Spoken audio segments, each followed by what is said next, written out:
ज्यादा बेहतर हो कि जवान आंखों से मुल्क को देखा जाए, और उससे भी बेहतर हो उन्हीं जवान आंखों से राजनीति को देखें और ये समझने की कोशिश करें कि एक छोर से हम जिस तरह राजनीति को देख और समझ रहे हैं, क्या वो जवान आंखें भी उसी तरह राजनीति को देख और समझ रही हैं।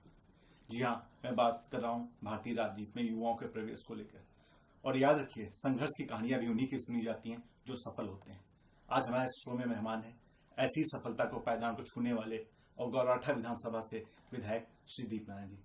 सर, आपको बहुत बहुत स्वागत है। जी नमस्कार।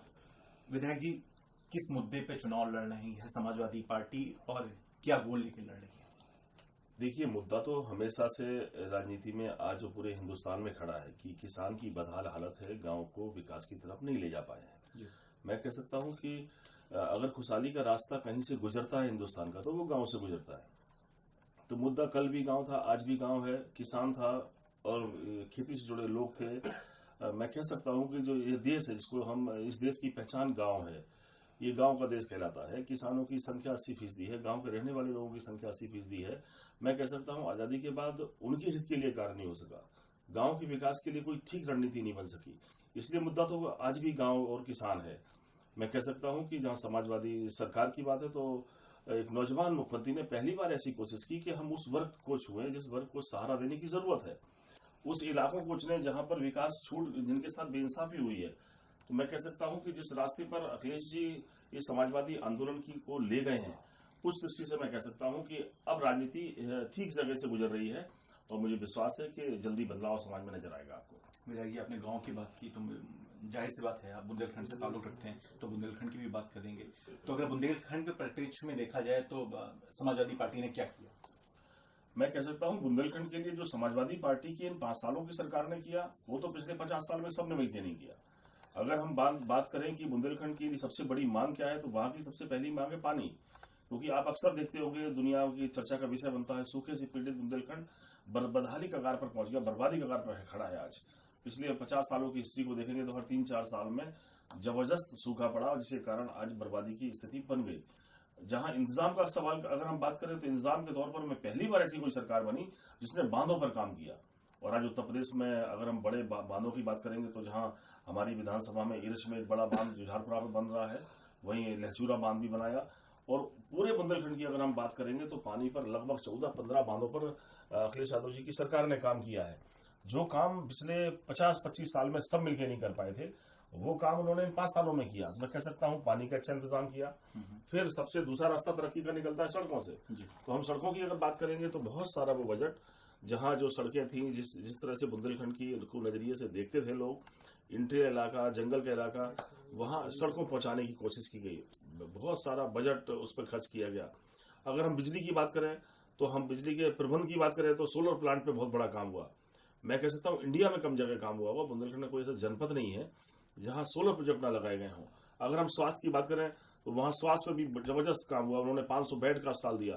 पिछले 25-30-35 सालों में अगर स्वास्थ्य सेवाओं को देखेंगे हम, एक मेडिकल कॉलेज झांसी में, लेकिन उसमें भी बेड्स की संख्या निर्धारित, इतने सारे मरीज, बुंदेलखंड के का वो भाग जो मध्य प्रदेश से जुड़ा है, वहां के भी हजारों लोग। लेकिन उसके लिए जब वो आगे बढ़ाने की कोशिश किसी ने नहीं की। लेकिन पहली बार एक सरकार बनी जिस नौजवान मुख्यमंत्री ने सर्वे किया, देखा जाके मरीजों की हालत देखी और ऐलान किया कि 500 बेड देंगे, और 500 बेड बनके तैयार हुए हैं। और पहली बार ऐसी सरकार बनी जैसे बुंदेलखंड से किसी भी आदमी को अपने मंत्रिमंडल में लेना जरूरी भी नहीं समझा। नहीं, सवाल प्रयुक्त का तो है, उठती है लोगों की मनों में ये बातें। लेकिन इससे हम कहते हैं कि हमारी मांग सिर्फ इस बात के लिए नहीं कि झूठी लाल बत्ती मिल जाए। तो हुआ क्या, पिछली सरकार की हम बात करें तो सारे डिपार्टमेंट बुंदेलखंड के लोगों के पास थे। बसपा की सरकार में बहुत सारे मिनिस्टर्स थे, लेकिन अगर हम काम की बात करें तो जीरो थे। मैं चाहता था ऐसी झूठी मिनिस्ट्री किस काम की, अगर किसी व्यक्ति को सम्मान मिले और लोगों की व्यवस्था ना बने। तो अखिलेश जी ने, भले ही हम कहते हैं कि सम्मान तो हम सबका वैसे ही बड़ा है कि जब हम मुख्यमंत्री के करीबी हैं और मुख्यमंत्री के नजदीक रहने का सौभाग्य मिले, बुंदेलखंड की तरफ मुख्यमंत्री की हमेशा नजर रही हो, सबसे अधिक दौरे बुंदेलखंड में रहे हो जहां 4% लोग रहते हैं। तो मंत्री का सवाल नहीं, बल्कि मैं सोचता हूं बुंदेलखंड में एक कार्यकर्ता मंत्री से बड़ा ताकतवर था। अखिलेश जी की बुंदेलखंड से चुनाव लड़ने की भी संभावनाएं जता दी गई थी, वो भी नहीं हो रहा है। मुझे ऐसा लग रहा है कि जहां तक आपके नाम की मंत्रिपरिषद में एक बार बहुत जबरदस्त चर्चा थी, आप चुके, फिर अखिलेश जी की बुंदेलखंड में जाने की चर्चा थी, वो चुके। तो बुंदेलखंड मुझे लग नहीं रहा कि वो वास्तविक परिप्रेक्ष्य में वैसा दिखाई पड़ रहा है समाजवादी पार्टी में। देखिए, जहां तक हमने कहा विकास के लिए, मैं कह सकता हूं जितना काम 50 साल में सबने किया उतना 5 साल में अखिलेश जी ने बुंदेलखंड के लिए किया। बहुत सारी बातें हैं, मैं अभी गिना सकता हूं हर चीज को लेकर। अगर लैपटॉप बांटे गए हैं तो वहां एक्स्ट्रा लैपटॉप बांटे गए क्योंकि वहां गरीबी ज्यादा है। अगर किसी भी कोई भी योजना चली, जैसे अगर राहत की बात करेंगे तो हिंदुस्तान में किसी सरकार ने इतनी राहत किसानों को नहीं दी होगी ओलावृष्टि में जितनी बुंदेलखंडी किसानों को मिली है। और राहत पैकेट की बात करें, हम लोगों ने अपने पूरे जीवन काल में और पुरखों ने भी कभी ये नहीं सुना था कि सूखे में भी कभी एक खाद पैकेट मिलेगा। हम लोग बाढ़ में सुनते थे, लेकिन अखिलेश यादव ने सूखे में पैकेट बांटे हैं और गरीब से गरीब तबके तक वो सामान पहुंचाने का प्रबंध किया है। रहा सवाल, आपने कहा कि लड़ने का सवाल, तो हम लोगों ने आग्रह किया था, पूरे बुंदेलखंड के लीडरों की मांग थी कि क्योंकि हम कुल 4% लोग हैं और पिछले 50 साल में हमारी उपेक्षा हो रही थी। एक ऐसी सरकार बनी जिसने 4% लोगों का ध्यान रखा। जहां बड़े बड़े क्षेत्र पूर्वांचल और पश्चिम को देखा हो, वहीं बुंदेलखंड की तरफ भी बहुत तेजी से उन्होंने नजर रखा और हर काम में, हर वजह में, हर चीज में बुंदेलखंड को प्रायोरिटी दी। इसलिए बुंदेलखंड के लोगों की मांग थी कि वहां से लड़े और बुंदेलखंड के आज भी लोग चाहते हैं बुंदेलखंड से लड़े। और अभी उनकी, मैं सोचता हूं कि जो जन भावनाएं थी लोग चाहते थे, लेकिन क्योंकि राजनीतिक परिस्थितियां प्रतिपल बदल रही हैं, आप देख रहे हैं बहुत सारे जो लोग सामने लड़ने वाले हैं, चाहे बीजेपी हो या बसपा हो, इनके पास मुद्दा नहीं है। इनके नाम बड़े हैं, इनके पास देश की सरकार बड़ी है, पर इनके पास जमीनी हकीकत जीरो है। इनके 2.5-3 साल में इनके पास एक काम गिनाने के लिए नहीं है कि बुंदेलखंड में कर दिया, प्रदेश में कोई काम गिनाने को नहीं है। तब ये घबराए लोगों ने बहुत सारे षड्यंत्र किए और जिस तरह का विवाद आप सबने टीवी पर देखा है, आप तो करीब से देख रहे होंगे, सब चीजें वॉच कर रहे थे, तो मैं कह सकता हूं जब बहुत सारे हमले इस तरफ हो तब संभल के चलने की जरूरत थी। और मैं आज कह सकता हूं कि आज उत्तर प्रदेश को अखिलेश यादव चाहिए। अखिलेश यादव जहां, जिनके नाम पर लोग जीतेंगे, जिनकी वजह से लोग जीतेंगे, वो जहां से खड़े होंगे ना, वहां पर जीत खड़ी है। विधायक जी, आपने अखिलेश जी की बात की, उनके नेतृत्व की बात की। शायद यही वजह है कि मैं आपके फेसबुक के पेज से गुजर रहा था तो देख रहा था आपके अधिकतर पोस्टर में अखिलेश जी और आप थे। नेताजी कहाँ चले गए? नहीं, नेताजी सब जगह है। नेताजी हमारे दिल और दिमाग में है। नेताजी को अपने से अलग भी नहीं कर सकते जितना जिंदा रहेंगे राजनीति में। वो अखिलेश जी के फादर हैं, एक विषय है, लेकिन वो हम सबके लीडर भी हैं। वो सब हम सब लोगों को एक राजनीतिक रास्ते पर लाने वाली वो पहली सीढ़ी है और हम उन्हें कभी विस्मृत नहीं कर सकते। लेकिन हम लोगों ने हमेशा एक बात बोली है कि नेताजी हमारे संरक्षक हैं, आदर्श हैं और हमेशा रहेंगे। उनके संरक्षण में, उनकी आदर्श, उनके विचारों को, जो उनके सपने थे, हमने कहा कि नेताजी ने काम किया लोहिया जी के सपनों पर, लेकिन अखिलेश जी और समाजवादी पार्टी कर रही है कि हम लोहिया जी के सपनों को पूरा करेंगे, जयप्रकाश जी को करेंगे, लेकिन मुलायम सिंह जी के सपने को भी पूरा करेंगे। हम जो काम वो जीवन में अधूरे रह गए थे, उन सब कामों को जमीन पर उतारने की जिम्मेदारी लेकर सरकार हम काम कर रही है। विधायक जी, आपके जीवन वृत्त के बारे में पढ़ रहा था, बहुत ही मामूली परिवेश या कहें गरीब परिवेश से आप उठ के आए, उसके बावजूद आपने बुंदेलखंड में एक ही स्टेज पर शादी और निकाह दोनों करवाए। तो कहाँ से प्रेरणा मिली थी कि गरीबों के लिए काम करना है या समाज के ऐसे क्षेत्र के लिए काम करना है जो दबे कुचले हैं? हम लोग गांव से चले थे, हमारा छोटा सा गांव है और हम लोग झांसी शहर से बहुत दूर से निकल कर आए थे, पढ़ने झांसी गए और पढ़ाई के दौरान डिप्लोमा करते करते हम लोग डिग्री कॉलेज पहुंचे। डिग्री कॉलेज के बाद वहीं कुछ साथियों ने प्रेरणा दी और साथी सहयोग बना दिया कि हम राजनीति छात्र संघ का चुनाव लड़ रहे। उस समय बुंदेलखंड कॉलेज, पूरे बुंदेलखंड का एक बड़ा कॉलेज था, 25,000 स्ट्रेंथ थी छात्रों की। आज देश में कम जगह है वो स्ट्रेंथ, क्योंकि अब बहुत सारे महाविद्यालय बन गए। तो इतनी बड़ी स्ट्रेंथ में चुनाव लड़ना, पहली बार में ही एक ऐसा सहयोग बना, बहुत अच्छे साथी मिले, सहयोगी मिले, ये पहली बार में सफलता मिल गई हमको 91 में। और छात्र संघ की राजनीति से हमें एक प्लेटफॉर्म मिल गया पॉलिटिकल। फिर आदरणीय मुलायम सिंह जी के साथ ज्वाइन करके हम लोग राजनीति में बढ़े और फिर बहुत सारे, चाहे बैंक का कोऑपरेटिव बैंक के चेयरमैन रहे हो या संगठन में प्रदेश अध्यक्ष, राष्ट्रीय अध्यक्ष, बहुत सारे पदों पर छोटी सी उम्र में रहने का मौका मिल गया। पहला चुनाव मध्य प्रदेश से भी लड़े हम एमएलए का और पहली बार में ही बहुत सारे वोट पाके दूसरे नंबर पर रहे, लेकिन फिर सफलताएं मिली। यहाँ झांसी में गरोठा से जहां 2007 में एमएलए बने, 2012 में, और उन लोगों के खिलाफ लड़े जिनके खिलाफ लड़ने में लोग डरते थे, सोचते थे। राजा साहब कांग्रेस के बड़े लीडर हैं, आज भी बहुत बड़े लीडर हैं, तो वो 7 बार एमएलए रहे, गृह मंत्री रहे स्टेट के। उनके सामने लड़कर जीतने की बात एक नौजवान तो सपने में नहीं सोच सकता था, लेकिन मैं कहता हूं कि भगवान की कृपा है और अच्छे सहयोग बने, लोग अच्छे साथी मिले, सच्चे मित्र मिले, सहयोग बना, जीत गए, 1 बार 2 बार जीत चुके हैं। विधायक जी, विधानसभा के वो कौन से कार्य हैं जिनको आप अपनी उपलब्धि मानते हैं या जिनको आप आगे रखते उस पर चुनाव लड़ना चाहेंगे? देखिए, हम लोगों ने एक कमिटमेंट किया था अपने विधानसभा के लोगों से कि जो काम 50 साल में सबने नहीं किया वो 5 साल में करेंगे। हमने जो वर्षों की मांग थी, 70 साल से लोग मांग रहे थे, बांध बनेगा। मैं कह सकता हूं सबसे बड़ा बांध गरोठा में बन रहा है लोगों ने जिन सड़कों की बात करी थी, उस सड़कों की कीमत अगर हम बात करें, 146 करोड़ की एक सड़क बनी है, एक 600 करोड़ की सड़क बन रही है, 50 करोड़ की कई सड़कें बन रही हैं। जितना बजट सड़कों को लेकर पिछले 50 साल में सारे लोगों ने मिलकर लाए थे, उससे दुगना बजट हम 5 साल में लेकर आए। सड़कों को ठीक किया हम लोगों ने। हमने बिजली पे प्रबंध किया कि सोलर प्लांट की मांग रखी और 250 करोड़ की लागत से एक सोलर प्लांट अपनी विधानसभा में लगाया। हम लोग ITI लाए, हम लोग मॉडल स्कूल लेकर आए, शिक्षा के क्षेत्र में भी अपने डिग्री कॉलेज भी डेवलप किए और लगभग 10,000 बच्चों को हम लोग पढ़ा रहे हैं आज विभिन्न अपने महाविद्यालयों में। तो हम लोगों ने हर क्षेत्र में काम किया है और मुझे विश्वास है जो अगली मांग है लोगों की कि रोजगार डेवलपमेंट हो, हम लोगों ने एक हमारे यहाँ एरिया है उसको मैन्युफैक्चरिंग जोन घोषित कराया। लगभग 5100 हेक्टेयर जमीन वो सरकार ने उसको भी बहुत आगे तेजी से पहल की थी। और अगर अवसर मिलेगा, लोगों की भावनाएं देख रहे हैं, समर्थन मिल रहा है, सरकार बनेगी, मौका मिलेगा तो अब की बार इंडस्ट्री पे काम होगा। बताइए, उत्तर प्रदेश में मुख्य लड़ाई किस दल के साथ है? देखिए, लड़ाई तो किसी से नहीं है, लेकिन बीजेपी के लोग नई नई चीजें पैदा करते हैं समाज में। इनके पास जमीनी हकीकत तो नहीं, इनके पास कोई टीम नहीं है। ये कब किस तूफान को बना दें, किसको किससे लड़ा दें, किसको किससे लड़ाकर अपनी राजनीति तैयार कर लें, इसमें माहिर है। इसलिए घूम फिर की लड़ाई तो बीजेपी के साथ है, लेकिन बाकी तो कोई लड़ाई में रहना नहीं है किसी को। रही बात मुद्दों की, तो मैं कह सकता हूं कि अखिलेश जी की उम्र छोटी है, मोदी जी की उम्र बड़ी है, देश की सरकार उनकी बड़ी है, बजट बड़ा है। अखिलेश जी के पास बजट छोटा है, लेकिन अखिलेश जी की जो छोटी उम्र बड़ी सोच है, बड़े काम धरातल पे हैं, उनके पास बातें अच्छी हैं, यहाँ पर काम अच्छे हैं। मुझे विश्वास है लोग काम को चुनेंगे और जब काम को चुनेंगे तो अखिलेश यादव को दुनिया की कोई ताकत नहीं रोक सकती। और अब कांग्रेस पार्टी भी साथ है। हमारी जो दो विचारों की जो बातें हैं, तो हम सब लोग इकट्ठे हुए हैं। मैं मान सकता हूँ, कह सकता हूँ कि राहुल जी और अखिलेश जी की जोड़ी निकलेगी, अपार जन समर्थन मिलेगा। प्रियंका गांधी और डिम्पल जी की जोड़ी निकलेगी तो लोग कहते हैं जंगल में रैली होगी तो लोग सुनने आएंगे। मैं कह सकता हूं कि जन समर्थन भी मिल रहा है, काम भी है, इरादे मजबूत हैं, नेक नियत है, अच्छा सोच है, सफलता मिलेगी 100%। 28 विधायकों वाली कांग्रेस को 105 सीटें आपने दे दी और आप कह रहे हैं कि जन समर्थन मिलेगा। देखिए, हम लोग दोस्ती में मुनाफा और फायदा और नुकसान नहीं देखते। हम जिससे दोस्ती निभाते हैं उसकी कोई सीमा तय नहीं करते। यही तो हमारा स्वभाव है, हमारे लीडर, यही तो हमारी नेकी है। हम लोग इसलिए नहीं चाहते थे कि कांग्रेस को हम लोग चाहें तो कांग्रेस और नुकसान पहुंच सकता था कांग्रेस को अगर हम अलग लड़ते।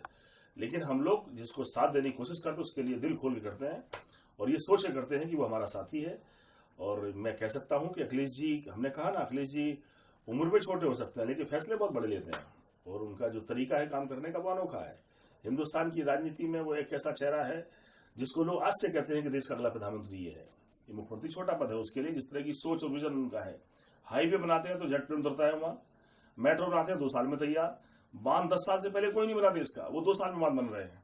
तो मैं सोचता हूं जिस मिशन के साथ, जिस सोच के साथ जो काम करने का तरीका अखिलेश जी का है, वो दुनिया में कम लोगों के पास है। और मैं कह सकता हूं ऐसे लोग बिरले पैदा होते हैं, ऐसे लोग बिरले मिलते हैं लोगों को। और ये संयोग है, सौभाग्य है उत्तर प्रदेश का कि एक ऐसा नौजवान मिला है राजनीति में। ये भी सौभाग्य के मुलायम सिंह जी के बेटे हैं, पर वो अपने आप में अनोखे हैं।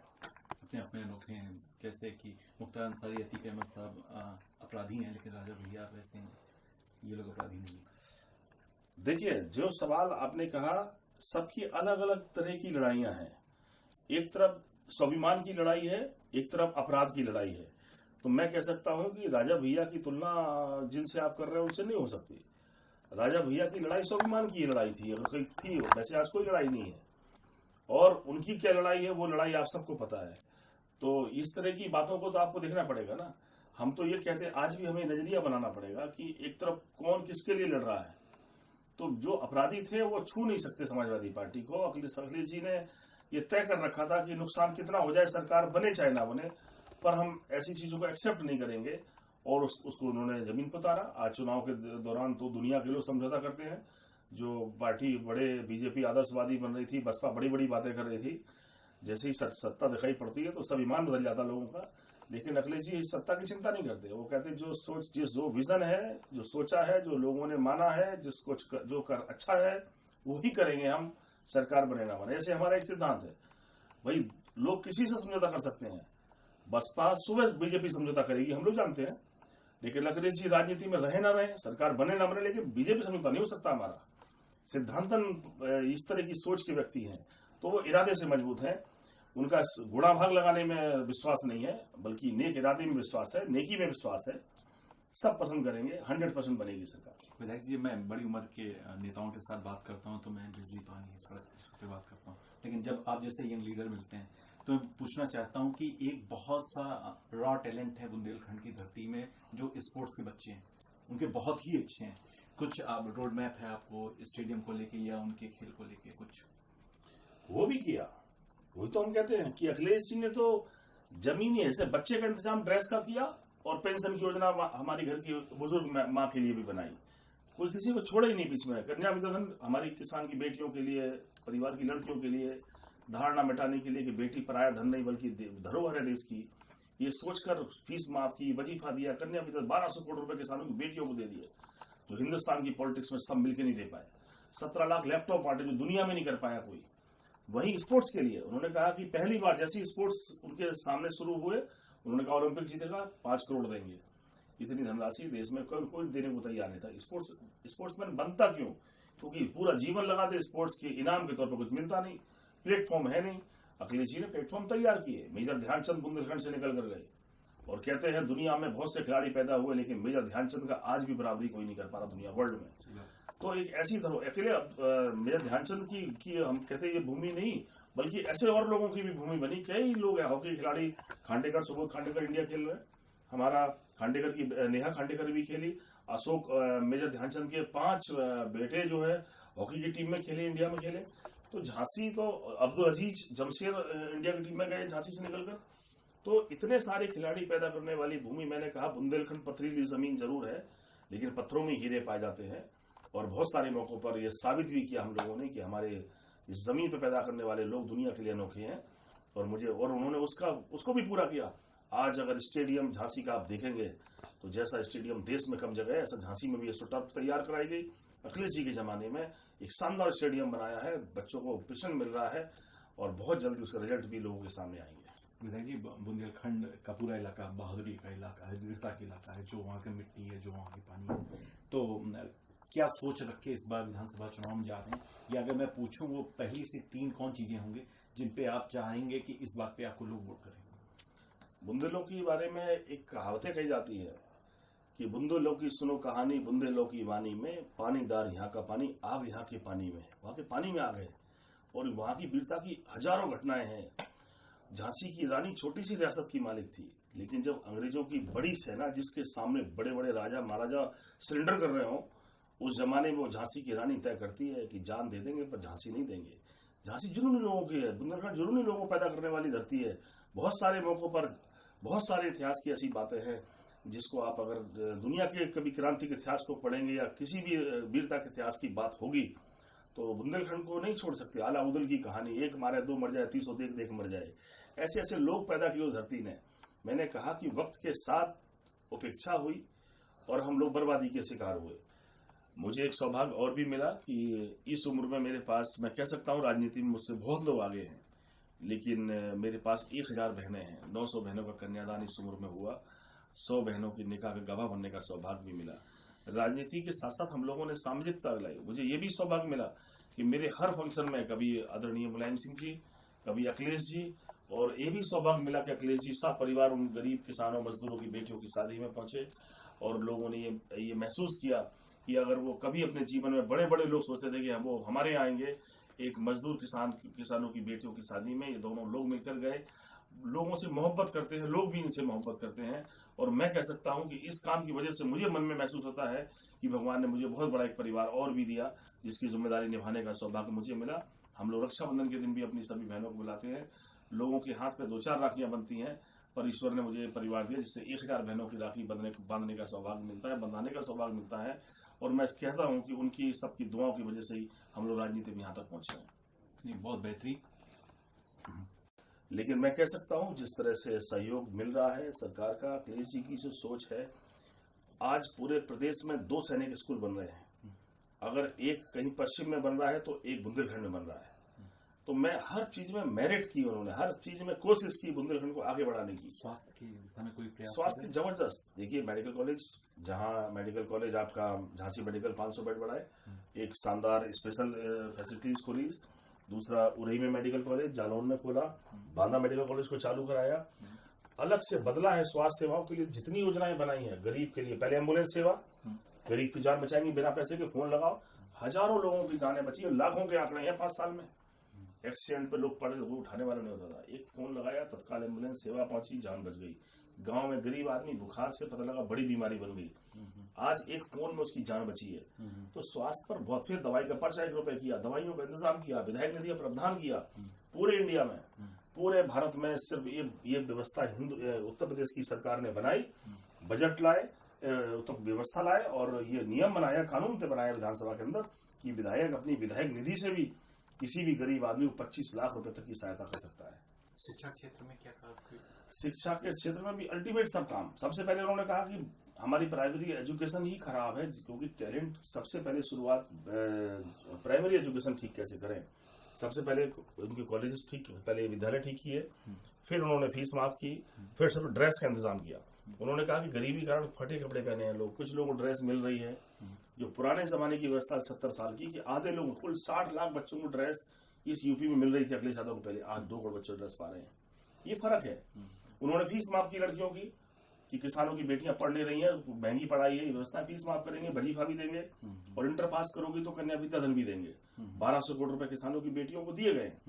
लैपटॉप दिया, किसानों के बेटे डिग्रियां ले रहे हैं लेकिन नौकरी नहीं पा रहे, उसकी वजह सारा जमाना कंप्यूटर बेस्ड हो गया। प्राइवेट में भी जगह खाली है तो कंप्यूटर पूछते हैं, और कंप्यूटर हमें आता नहीं, इसलिए हमें नौकरी लग नहीं सकती। अखिलेश यादव ने इस व्यवस्था को बदला है। 17 लाख गरीब किसान मजदूरों के बेटों को, जिनके पिता कभी लैपटॉप दिला नहीं सकते थे, उन्हें फ्री में लैपटॉप दिया है।